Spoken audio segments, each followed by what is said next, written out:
Hello, everyone, and welcome to episode 46 of Bodied, a Cloud9 fancast. The A very important for legal reasons.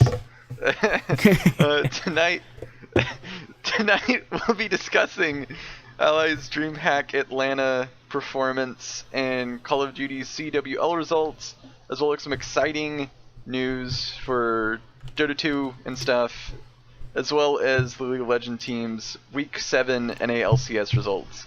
I'm your host, Havokpus, and today I'm joined by...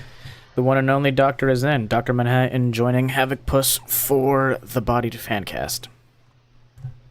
And that's about it. Everyone else is busy, so it's just going to be the two of us today. The show must go on, man. Yes. We actually have a lot to talk about, so let's get right into it. Starting off with Ally at DreamHack Atlanta, coming in the big ATL to play some Smash Brothers. In doubles, he went all the way. Ally teamed up with MK Leo for this event and pretty much cleaned house. The only match that was dropped was in the grand finals versus Ryuga and Salem to reset the bracket. Then they came back and pretty much won. For singles, I believe he went to the losers bracket, and then I think he was one away from making top 8. I think he placed like 13th.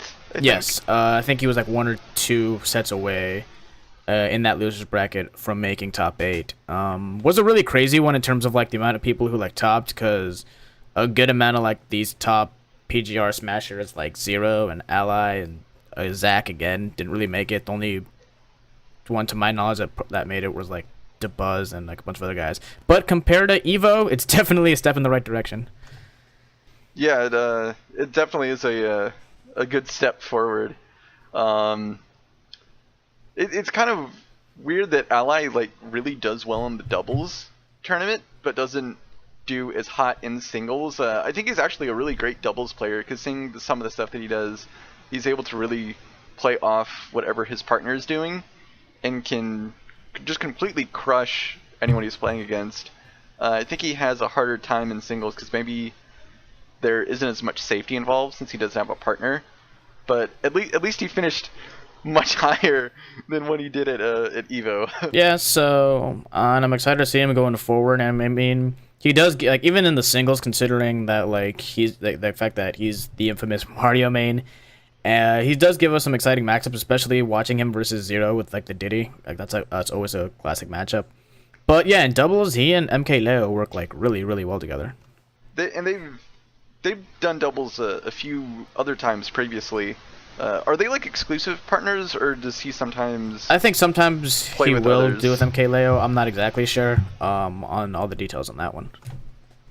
Okay, but him and MK Leo definitely work well together. So they should definitely just be an exclusive doubles team because they crush it. I agree. Moving on to COD. The COD squad participated in the group stage for the CWL Global Pro League Stage 2.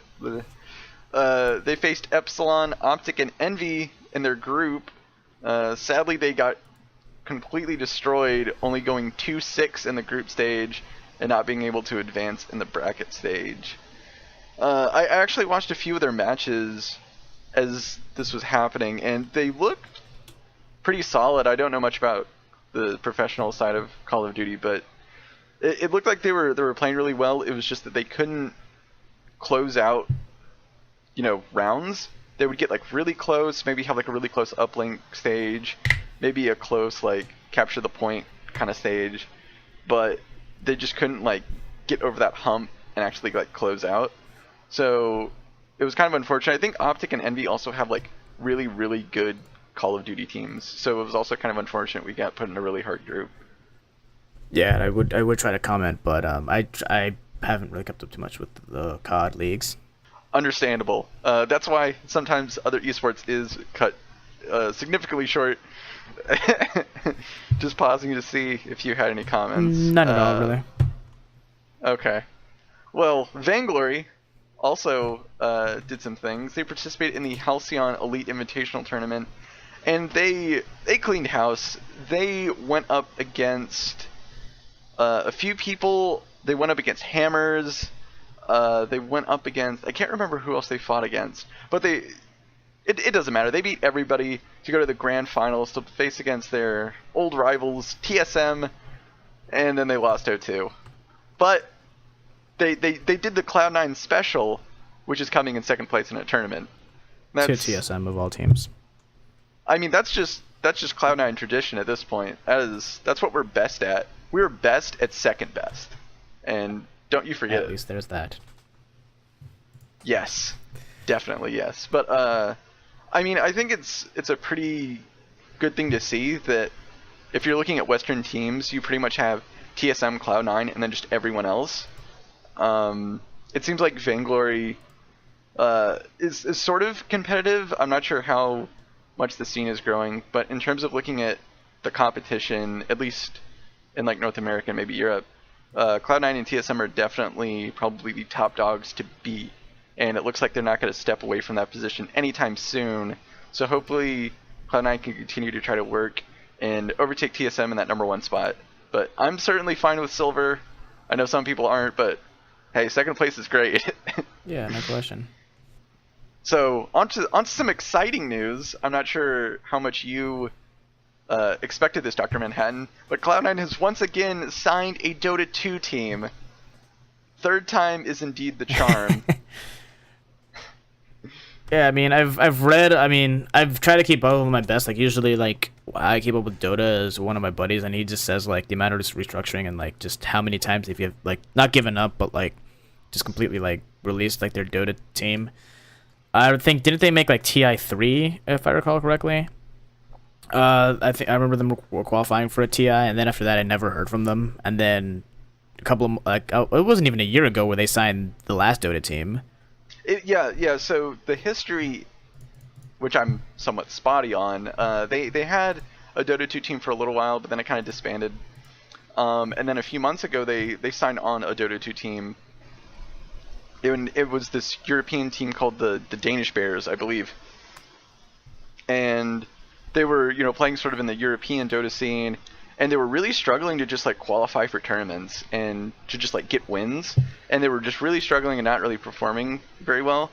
So, Cloud9, I guess Cloud9 was like offering like, oh well, we can, try and like use like coaches and more infrastructure, but I think the team just decided to kind of disband because they were having, internal issues and a bunch of other stuff. So the team kind of disbanded. So now, with the upcoming TI7 tournament, which is actually next week. Oh shit. Yeah. So I'm super excited for it. Cloud9 has signed Team NP, who won the NA qualifier tournament to get into this tournament. And surprisingly enough, all of the people on this roster have at one time or another played for Cloud9. Running down the roster real quick, you have Eternal Envy, Fada? I'm not sure how to say it. MSS, AUI 2000, AUI 2000, and Pile Die. And they have all played for Cloud9 at some point. They're all popular, talented players. And I am super excited to see this roster in action. I think I've heard a lot of good things about the team in general. And they won first place at the NA qualifier, so hopefully they have what it takes to at least get second. Yeah, just get another second, because, I mean, we can't go wrong with second. But you cannot. I'm excited, though. It gives me... I'm kind of spotty when it comes to Dota, because they do, like, the open circuit thing. So that kind of just... That's what I'm foggy in, a lot of the details. But in general, yeah, this gives me kind of a reason to... Or at least gives me some familiar ground as to, hey, let me watch TI7 this year. Yeah, for sure. I know I tried to get into Dota when we had our second Dota team, because, I kind of want to watch it. It seemed like an interesting game, but I had no clue what was going on. And I believe, if anyone is interested in Dota, the Dota 2 subreddit is going to have a bunch of, like, informal streams that happen during this tournament. If you're new to the game, if you have no idea what's going on, you're going to have a lot of, like, really, like, noob-friendly streams that kind of... Yeah, they kind of go through the basics, and they kind of tell you all what's kind of happening in really simple terms. So if you're kind of new to the scene or just want to watch this game to watch the team and don't know anything about it, you can still be caught up and still enjoy it. Yeah, I know that this is around the time of year where like look out on Reddit, considering usually during this and during the World Championship, the Dota and the league players tend to like throw like an olive branch, saying, "Hey guys, why don't you watch TI this year? And if you don't know, here's what's going on." Like someone will post that on the league Reddit, and likewise during Worlds, someone will throw an olive branch to the Dota 2 Reddit and saying, "Hey, you guys want to watch the World Championship? This is what the hell's going on, and this is what you need to know." So hopefully there'll be enough resources for me to actually semi-enjoy it. Yeah, for sure. Either way, it should be a great event. I'm really looking forward to it. I will try to live tweet it to the best of my ability. It's going to be great because I know nothing about this game. So hopefully you guys will enjoy that as much as I do. Moving on to probably the second biggest Cloud9 related news story. Brax has finally been freed. Hashtag freed Brax. ESL has recently announced that they have restructured their sanction system, and as a result, the iBuyPower gang, who was banned from match fixing, has all had their bans lifted. So Swag and I'm not sure who else was on the team, but Swag is the only important one because he's at least currently signed with Cloud9, is now unbanned from this, so now he can play at any and all ESL and ESEA events. He's still banned from Valve-sponsored events, but any ESL event, I believe he can freely participate. So pretty much they can't qualify for like majors and shit. Like all they can really do are like offline LANs and online like ESEA tournaments. Yes, I believe so. But I mean that's a step in the right direction, considering fans for a while have asked Valve and have asked, ESL and whatnot to be like, this is such a long time ago, he was really young, he deserves a second chance, and this is certainly a step in the right direction. Maybe Valve will follow suit.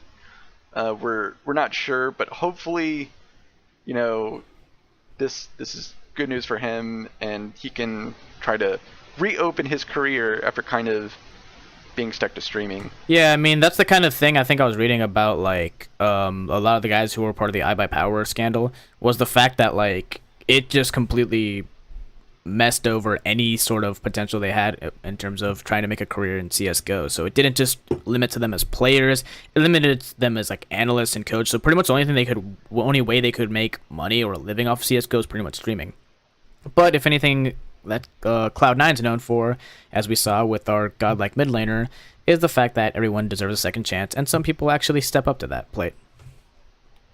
Yeah, I think that one of the great things about Cloud9 is they're an organization that understands like you're a human being, you do stupid stuff, and especially when they recognize like, all right, you've done stupid things, but you have a lot of potential, so we're willing to stick by you. We'll give you a home, even if it's just like you can just stream, maybe you can play for us. But I really like that they really try to stick up for players more than most other organizations. Thank you, Jack. Yes, thank you, Jack, indeed. So, moving along swimmingly, let's move on to League of Legends. And we're going to try to sort of paint a narrative, if you will. Get our paintbrushes out. Use our words, and your ears are the canvas. So, last week, Cloud9 had an O2 week. Really rough O2 week. Got beaten by Envy. Had a close match against Immortals, but fumbled the ball. What were your expectations going into this week, Dr. Manhattan? This week, there was basically like for me with specifically it was kind of like a split brain thing, where it's kind of like an optimist versus pessimist thing, where like obviously as a super optimistic Cloud9 fan, I'm like, yeah, maybe we can make up for last week's results. I mean, yeah, it was Envy, or maybe it was a fluke week, and then there was the super like really hard ass depressing Cloud9 fan that's just like, you idiot, this is Dig we're talking about. They just like this is a team that easily made work of TSM and some of the biggest teams in the league. What makes you think like we'll actually beat them? And P1, maybe they get their edge in this game. So it was a complete conflict with them, and I think at this point, at this late in the season, I'm just like, you know what? Why don't we just let let the dice just drop, and we'll see what happens. I was leaning a little bit more towards optimistic because I would never want to wish terribly on Cloud9. I was actually more sort of the worrywart pessimist side because, they look really bad, going off of that 0-2 week, and they played really poorly, and they're going up against P1 with Mike Young, who they haven't played against before, at least, outside of scrims they haven't played against before. No, they haven't. So, we haven't seen how they react to Mike Young's playstyle and how he's able to, kind of conduct the P1 roster. In Dignitas, like you said, they beat TSM, they beat CLG, both 2-0 victories, and they were looking really hot, especially Altec. I'm actually really surprised that Altec and Adrian they actually became a pretty formidable bot lane because they've been on other teams and have looked okay by themselves, but coming together, they seem to really, just click, and they're able to do so much more. Yeah, I haven't seen, I think that, individually, I was just like, okay, these guys are pretty decent. I remember Altec being, a pretty above, I'm not saying he was great, but he was, an above average, 80 carry when we saw him on FlyQuest, and, his inconsistency is kind of plagued him through a good amount of his career prior to that, where he had to step down from NRG, and he kind of did drop the ball when he was on Gravity. But I was quite impressed by him. And Adrian, what really made me nervous against Dig is because this was another side of Adrian that I don't think anybody has seen. We know him as he's going to be the disengaged Janna Soraka player. Yeah, he's basically heal bot. He has never played stuff like Alistar and Thresh. He's played one game of Leona and he did really playmaking. Yeah, he's never played these playmaking champions, at least before this season. Yeah. So it was really interesting. And I'm just whoa. To kind of, yeah, it was interesting to see his playstyle kind of shift to that. But yeah, I think the games went really well. I think this is the Cloud9 that we wanted to see, barring some mistakes in individual games against the two teams, which I think the game 2 against Phoenix 1 is understandable. They have this rolling death ball, and they basically had a timer that you have to win the game by X minutes. Yeah. And if you don't win it by X minutes, they just outscale and beat you. And they were actually doing okay in the early game and were actually winning pretty hard in the early game.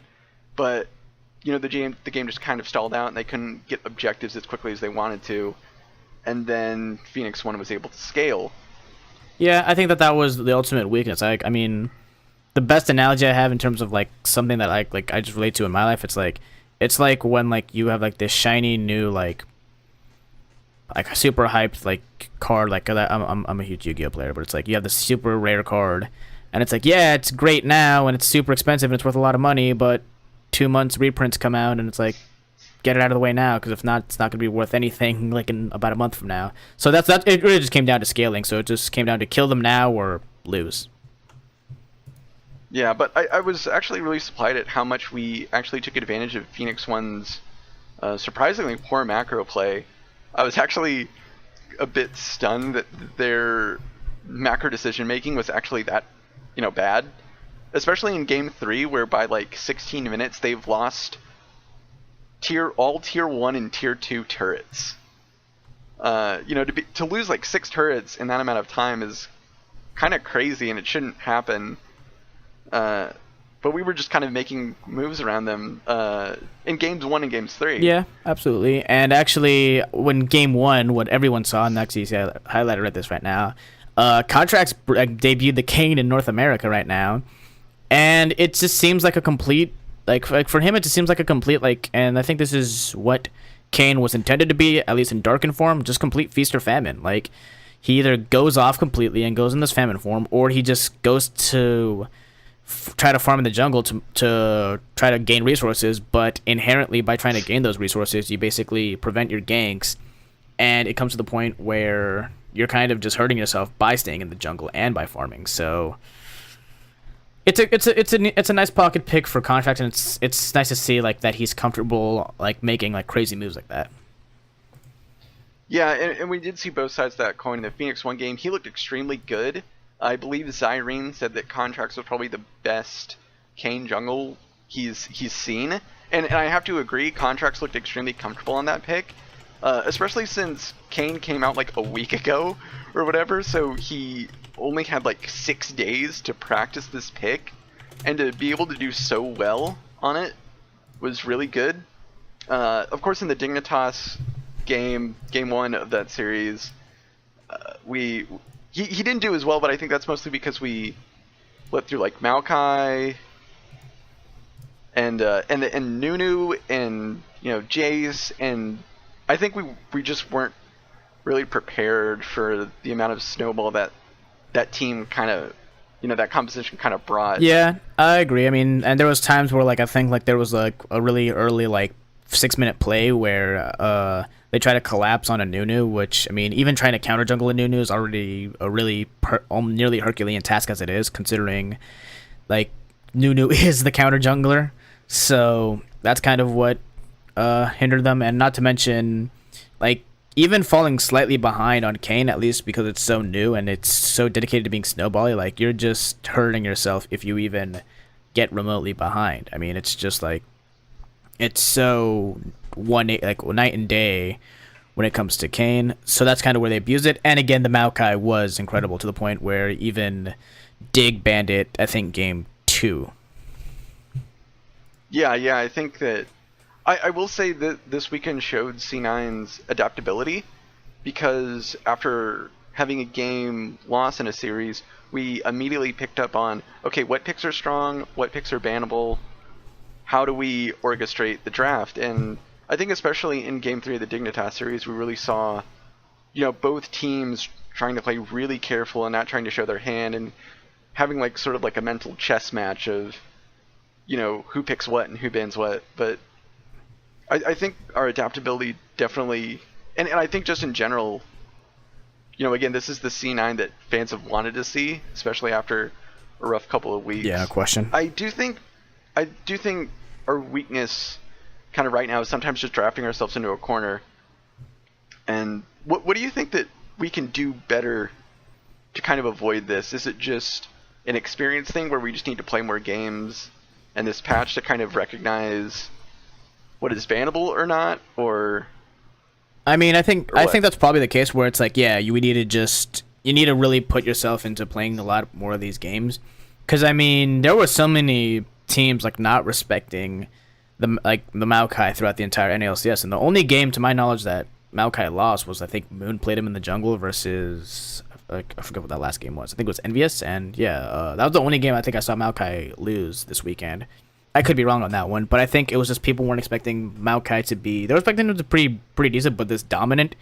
Also, some people were hyping up Cho'Gath and saying, yeah, he's going to be like the go-to pick of a lot of time, and it's just like, it seems like he has a relatively tough laning phase, and there were some people who like abused that. I remember this was partially due to the fact that Dig didn't respect the Zac ban, and just side joke, it's kind of weird and feels kind of dirty seeing a C9 player not named Medias play Zac.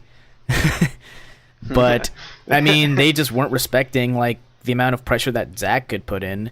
So I mean, a lot of players and a lot of coaches right now in this patch are thinking like, all right, what do we ban at this point? And right now, I would say Maokai is almost on a 100% pick, should be like a priority like in this weekend. And now that we have it a bit more figured out, and this should be good for the players going into week 8. I think also if you're Cloud9, you ban Kalista, you are 0 wins on this champion, and you look awful with it. Please stop giving Sneaky Kalista. I love you, Sneaky, but please. It is painful to watch, because I think the issue is that she's very lane dominant, because you can do that sort of cheeky combo where you put a spear into the enemy and then put one in a minion, then rend, so then you just get like this basically free chip damage. But I think outside of lane, her very short attack range and the fact that she doesn't do big damage and you have to stack a lot of spears to actually get any kind of payoff, I think really hinders her as, sort of an 80 carry pick outside of lane. Her Fate's Call is useful for these really diving supports, but I think, outside of a few cases, I don't think that she really is that good of a pick, especially in Cloud9 and how Cloud9 play. Yeah, I think that that's the main issue is because like I mean if you fall behind like we've seen times where like Sneaky's down like 0-3 0-4 in lane, like all you're really useful for is pretty much your ult, and if that's the case then why not play like I mean I'm not saying she's the meta, but if you're looking for an AD carry with a good ult, I mean like you might I'm gonna say Ashe is probably like is readily available and has really just as good wave clear, and you have Varus who can throw a good amount of utility and just poke. So I would agree that Kalista's probably not Sneaky's best thing, and that's kind of ironic considering he's one of the very first innovators to say, hey, let's build Runaans on her. I remember like him and Imp were like some of the first ones to like that I remember noticing started building it. But I would say keep him on like these utility and like heavy siege like 80 carries, and you should be good to go. Yeah, and that's like just what Sneaky really excels at is not really being sort of the flashy in the fight 80 carries. He's the one sort of on the edge, just sort of doing as much damage as possible and also pushing through objectives. And I think if we just work around that, I think we should be golden. Also, one more thing to point out, speaking of almost 0% win rates, we finally won with Taliyah. It took us like maybe 6 games. Oh, beautiful. But we finally won a match with Taliyah. Yeah, Jensen's Taliyah is something that kind of... And on some level it gives me PTSD because... And it's not just because of this season, it's actually if you remember like the game...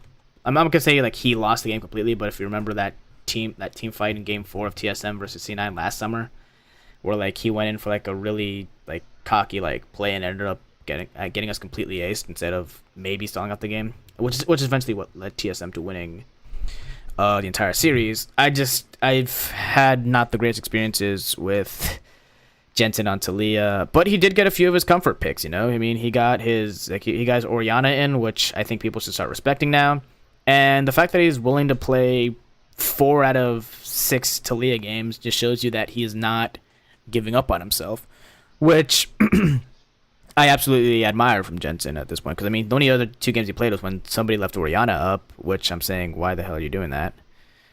And he played 1 Corki game. Other than that, he played 2 Orianna games, sorry. So he played like half, so from the looks of it, half of his games, I want to make sure that this is right, were like, or some like a good amount of his games were Taliyah, so he's not giving up on it so far.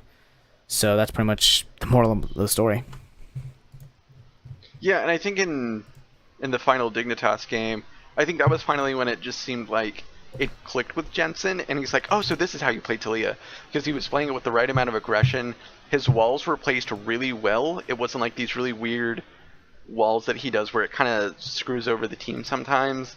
They were all placed really well. He was playing it very aggressively. He was doing pretty much everything how you see actual Taliyah players do. Yeah.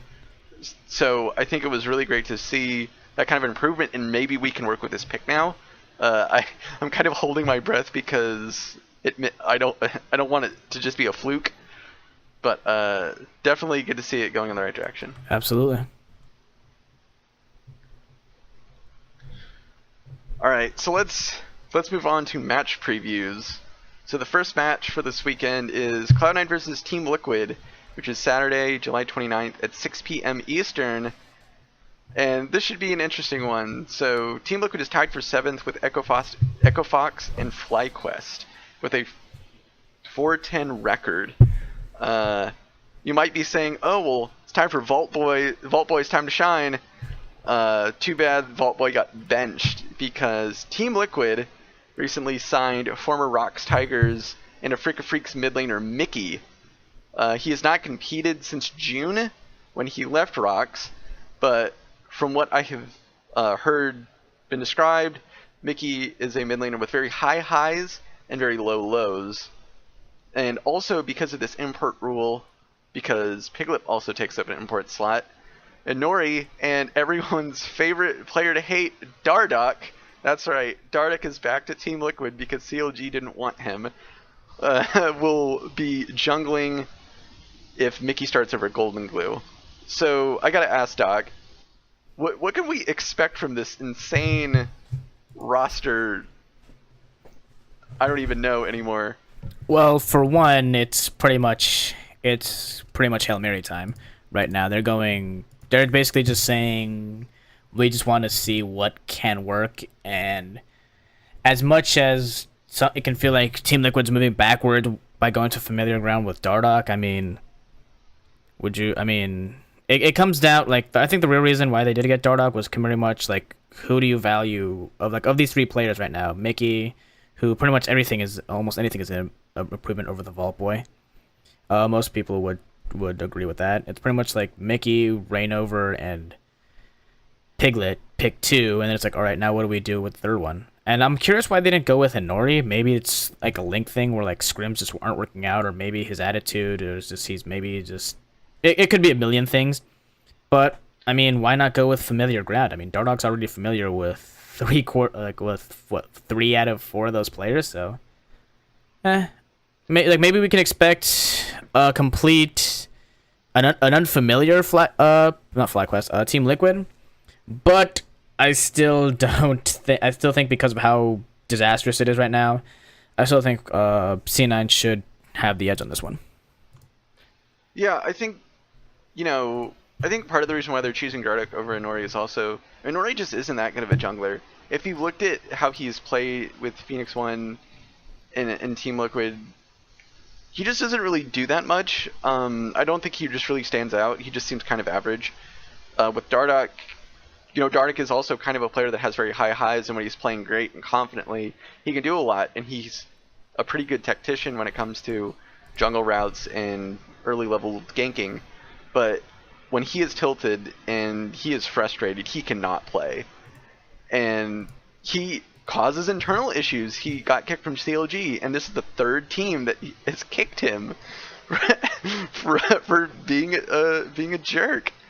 So the sort of, karmic irony or whatever you want to call it, him having to go back to Team Liquid, the first team to kick him for just having all these problems and causing such difficulty with the players, I'm not sure what to really expect.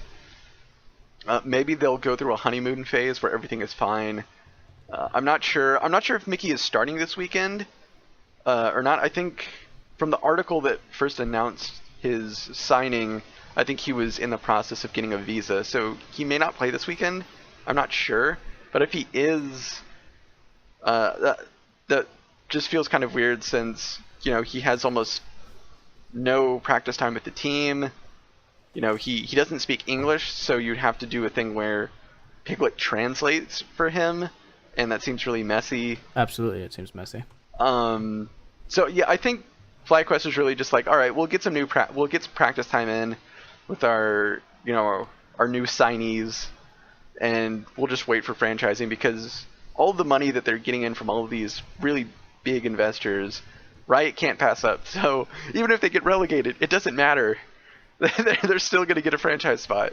I mean, it's so I think I think they're just looking for free practice time, basically. I mean, it's Hail Mary time at this point. And I mean, pretty much in terms of, because you only got 4 matches left, and in order for any of these teams that aren't named, so we already have 3 teams that have qualified for playoffs already.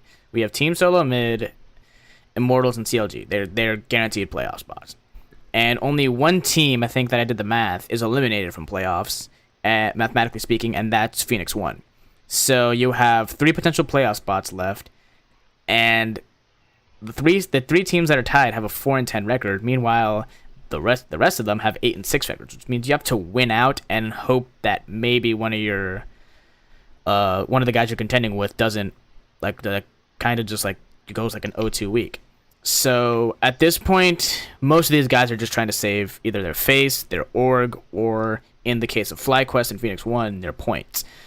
In terms of the honeymoon phase, I think that that honeymoon phase, even if it does happen and internal issues happen, I mean, I think that 2 weeks is more than enough time for them to just play nice with each other, and then after everything's said and done, it's like, okay, now we can stop pretending. So yeah, I think it's just a complete, it is just a complete mess, and I have no other words to say because it's just a complete mess, and you never know what to just pick at first. Yeah. Real quick, what do you think the keys to Cloud9 winning will be. I don't think we should underestimate Team Liquid, because I think Not at all. every victory at this point counts, and we can't underestimate teams and play sloppy just because, oh, we're facing against Team Liquid. It's like, no, you're facing against Team Liquid. You need to play smart so you can just, get them out of the way. I think definitely ban out Maokai, ban out some other OP picks. Definitely ban out Maokai. I think Cho'Gath really isn't an issue. Every time we've faced against Cho'Gath, we've had a pretty good strategy of how to deal with it, so I don't think that's really a problem. Get Jensen on something that's good and comfortable. Put Impact on a good tank, and don't give Sneaky Callista. That's the other thing. Don't give him Callista. Absolutely not. But I think a lot of our success right now seems to just kind of hinder on, good draft phase, getting picks that are not only comfortable but also facilitate one another. Because what we saw in the Phoenix One and Dignitas series is that each pick that we made also helped out another pick. And I think that if we can make these sort of facilitating comps that work really well with the other champions, I think we can find a lot of success. And I think if we just have a really good draft phase, we should be able to win. Yeah, it's just respect Team Liquid, the fact that, this isn't the devil that we know, Team Liquid, with Reignover and Golden Glue. It's that old saying, the devil and this is a completely unknown. So play them like you would for real, and let's just try to close out the season as strong as possible, because I believe of most of these teams going for the rest of the season, we have probably the easiest schedule, like straight out the gate. So we should just play these teams the way we would any other team. And yeah, I think the main key is just drafting very smartly, getting Jensen on a carry, Sneaky surviving the lane, and who knows, maybe Impact or Ray might have a spectacular performance this weekend, and that just completely seals the fate of FlyQuest and could we play or it was this, or specifically this series, maybe we just Impact or Ray does well, and that seals the fate of Team Liquid. Yes. Hopefully all of those things indeed happen. So the next day, on Sunday, Cloud9 plays against FlyQuest, the classic Civil War, good old the brother Civil versus War. brother. C9 Blue versus C9 White. That happens Sunday, July 30th at 3 p.m. Eastern. Like I said, tied for 7th. I think what's interesting about FlyQuest is they're able to take individual games off a lot of their opponents, but they're not able to take a whole series. What do you think is causing this block for them? For FlyQuest, we're talking? Yes, because FlyQuest, if you look at match stats and stuff, a lot of their series are 1-2s, so they're able to at least, go in the first game or the second game and take it to a 3-game series, but they're not able to close up the match. I think their win conditions are... Well, one of their win conditions actually isn't hindered as much, but I feel like their win conditions are severely inhibited by just the way the meta is. Just because I think I remember Scara once saying it, this is a team that requires, it's not even just it's nice, it requires Moon to completely go off. And we're starting to see now junglers that really can't completely say get on my back and I'll carry. Yeah, we have more assistive junglers like Maokai coming out. And I think that Zyrene was talking about how she feels like Cho'Gath is better in the jungle, the only junglers that can feel have any sort of early game presence, and again, just because they have that doesn't mean that they can necessarily carry, or the Gragas and the Elise. So I think that's one of their conditions. I would also say that Turtle is another player that you can definitely rely on. I think that he's less hindered by just the way the meta is, but in general, I think that in terms of pure in terms of just pure win conditions, I think that Moon is probably the one that you lean on. I mean, Hai's shot calling is very nice, but in terms of just as a mid laner as his own, I think that he's severely hindered by just his own ability as a mid laner, just speaking strictly mechanically, and maybe a couple of other factors Ball is kind of underperforming compared to last split. Yeah, I definitely agree, especially with that point about Moon. The meta is definitely shifting more towards a tank meta, especially in the jungle. You have like Maokai and Cho'Gath, like you said. Gragas is still a pretty big pick in the jungle. The jungle does have a lot of picks, but it seems that the ones that are rising to the top are more tanky sort of facilitator picks that kind of open up things for their other players. And since Moon can't maybe push off as much now with Rengar, since Rengar isn't that big of a deal anymore, I think Kha'Zix is still strong, but I'm not sure how good Moon is at Kha'Zix. But yeah, I think Hai's shot calling deserves some credit because he does do things that are somewhat unexpected, but I think that he is a very high risk, high reward type player. If he can have his risks do well, the team flourishes and the team looks really good. But if his gambles don't pay off, then the team just kind of fails. And I think right now a lot of his risks and choices aren't doing well. Especially, I think the roster as a whole is not performing well. Balls is doing all right. You also have Lemon Nation. I think I saw recently that he was just really, really underperforming in a lot of their matches recently. So I think just as a whole, I think their roster just isn't playing up to the level that you kind of need now. And I think the sort of the limit to where you have to be to play at LCS is definitely a few pegs higher. And, these players, I just don't think can meet that standard right now. Yeah, it's pretty much how I would encapsulate the entire FlyQuest situation. But, I mean, we should definitely respect them going into this week. No, yeah, for sure. And I'm not saying that as an insulting way. No, of course not. I tried to say that in the best way possible. But I think it's just like any other competing sport. Eventually, competition and the skill level that players have just kind of moves a bar up, and then older players or players that have been doing it for a long time can't, they just can't train themselves up because they're used to playing the game a certain way, and sometimes it's hard to just improve to a high level, especially after doing something for a while. Yeah, and I mean, once you've stayed, I think part of that is something like that, and maybe the fact that FlyQuest has more or less stayed the same since last split, while you have a bunch of other teams stepping it up on the plate. So you have to keep up with that momentum, or you just completely get left behind while you're still at that same level, and to some degree a bit of underperforming from the top laner and the support as well. Yeah, but hopefully we don't underestimate either of our opponents this weekend. We beat them before, which is the thing. We've beaten both of these guys before. We should be able to win. I think it's just a matter of not underestimating the opponent, playing it by the numbers, playing it smartly and correctly. We should not have to struggle through this. Yeah, I agree. I mean, and considering that's a really big tie, and considering Dig and Envy have relatively tough schedules for the next 4 weeks, I think that we're set up to do as best as we can. So let's do it. Yeah, I think talking about the schedule for a tiny bit, I think Dignitas and Envy both still have to play TSM, CLG, and Immortals in some way or another.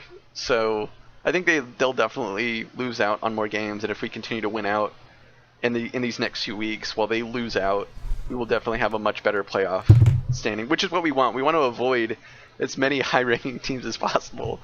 Absolutely, yeah. I mean, let's just place as high as possible. The only really big game that we have, considering we're down in the matchup, is Envy, which is next week, and hopefully C9 will be able to redeem themselves from that one. But let's focus week by week. I think that we should absolutely respect the teams right now, because for all we know, these teams could easily, these guys could easily pull some crazy upsets. So let's better not leave anything to chance. Yes. So what are your predictions for this weekend? I assume 2-0 for each match. I would say, just because I fear the unknown, maybe we get I say this 70-30, meaning I say 70% of me says we'll probably 2-0 both these teams. If there were if I were to have to throw a bold prediction and say if we were to lose just a game, not like the full set, but one game to any of our opponents, I would say maybe Team Liquid, just because I have a fear of the unknown. But I feel strongly at a 2-0 weekend, or a completely 4-0ing. Yeah, I think maybe, against Team Liquid or FlyQuest, we maybe drop one game, especially if we're on red side, because blue side is just way, way stronger than red side, because you can target ban, you get first priority pick on the most, OP, strongest champion, so you can, if a team stupidly doesn't ban out Maokai or Zac or something, you get that first. You get the super leash, where you take Raptors, then you take red, do almost, take almost no damage, and can have such a healthy clear and stay in the jungle for so much longer. So, that, side of the map is just much stronger than red side. So I could see us definitely maybe having some trouble on red side, potentially. I don't think so, but there's always the chance for it. But I think I'm going to say 2-0. I think it should be an easy weekend. Absolutely should be. All right, do you have a moment of the week? I would say other than not really, other than actually this week was the first time I'm trying to do like a Monday morning like recap of what happened like in the EU, the NA LCS, and the LCK. Shameless plug, but look me up Mondays with Manhattan every Monday. But other than that, yeah, I mean, it's just been a pretty chill week, and actually I'm excited to see what I can do going forward. All right, well, you heard it here first, folks. If you want to listen to some more insightful comments, go check out his show. My moment of the week would probably have to be the double denied pentas in the I think it was over the weekend, because I think no, it was against Phoenix one, I think, because Jensen got a quadra kill and Sneaky ended the game before he could get a penta. It was an unofficial penta, but yeah. Yeah. No. Sneaky's was the unofficial penta, because he took too long to kill Sivir and one other player. So he got the shutdown gold for both of them, but it took too long, so he couldn't get the penta kill thing. So I thought it was funny that it was kind of denied for both times.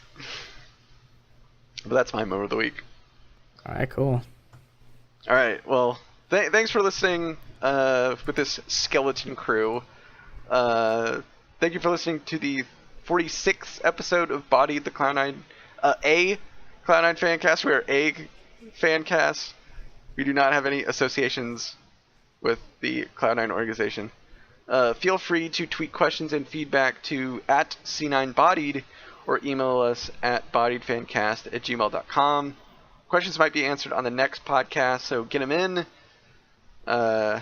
We like interacting with our fans. We do it. I do it on Twitter all the time. So hit us up. Always happy to talk to some people. So thanks for listening, and we'll see you next time. We'll see you next time, Bodied fans. Goodbye.